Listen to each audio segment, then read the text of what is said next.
natakot ako dahil sa sinabi ng customer. Dahil ang sabi niya daw sa kapatid niyan pulis na dito daw ako nagtatrabaho. Kinabahan naman ako bigla kasi meron siyang in-order na bulaklak para sa anak ng kapatid niyang pulis. Kasi nga mag-graduation at bibigyan niya daw ito ng regalo. Hello mga B! Ako nga pala si Komi, ang inyong masayahing florista dito sa Saudi Arabia. And for today's bulaklak serye ay nagpagawa nga itong customer natin ng isang bouquet ay pang-re-regalo niya sa anak ng pulis. Nanong ko muna kung lalaki ba ito o babae. Sabi niya lalaki. Wala kaming yellow na bulaklak. Kaya ang ginawa ko mga B, kinulayan ko itong mga white roses ng kulay blue. Siyempre, gagawin ko na lang itong bouquet mga B. At para mag-complement itong bouquet na ginagawa natin ay magdadagdag tayo ng mga chrysanthemum. Dahil may mga species siya katulad niyan. Kaya dapat tatakpan natin itong mga B. Kasi nga ipanre-regalo ito sa anak ng pulis. Uhuhu!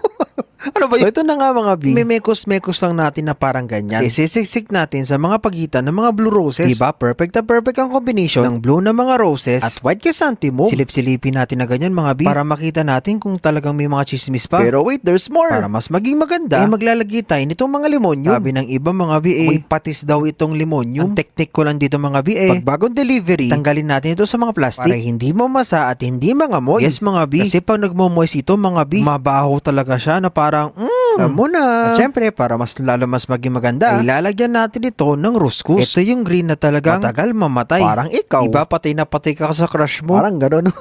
Ano ba yun? So ito na nga, uubusin lang natin yung mga ruskus. Ilalagay lang natin sa mga pagipagitan niya. Pwede rin nating suksukan ito. Isiksik sa loob ng okay na ginagawa natin. Parang ikaw mga B. Alam mo nang wala naman kayo. Wala naman pag-asa pero pinagsisiksikan mo yung sarili mo sa kanya. Uy, ang hard nun ha. Charot lang. At ito na nga mga B. Babalutan na natin ito ng plastic. Dito yung plastic na friend mo ha. Kapag nakaharap ka, bati-bati kayo pero pa nakatalikod kayo, nag-uusapan ka na. Uy, ano ba yan? Ano ba to? Puro parinig. Ay nako, kung ano-ano na lang nasasabi sa voiceover na to. So ito na nga mga B. Siyempre, para mapagtagpan yung kapalastika ay magdadagdag pa tayo ng mga balot. Dahil nga blue ito mga B, maglalagay tayo ng BB blue na pambalot para maging complement sa kulay ng ating bulaklak. Naku, ewan ko na lang talaga. Kasi nga mga B, panre-regalo ito sa anak ng kapatid niyang pulis. Alaga, Komi, ano na yun? Ala, wag kang maarte, Komi. So syempre mga B ay, para mas maging matagal yung buhay ng ating bulaklak, ilalagyan natin ito ng sponge sa ilalim. Syempre tatakpan din natin ito ng mga pambalot para hindi makita, mas maging maganda ang ating design. O diba sinasabi ko sa inyo mga B, perfect na talaga nitong ating ginawa. Syempre gold din yung design kasi ng kulay blue. Kaya linagyan ko ng gold na tan ribbon. O diba? Nakita nga ito ng ating customer. Ang sabi niya talagang sasabihin niya daw ito sa kanyang kapatid na pulis. Na dito daw ako nagtatrabaho. Sasabihin niya na ganda yung mga ginagawa kong arrangement. Ay, akala ko naman kung ano. Anyways mga B, ganda ng ating customer. Kayo po ba mga B, nagandaan po ba kayo? Siyempre, kung nagandaan po kayo mga B,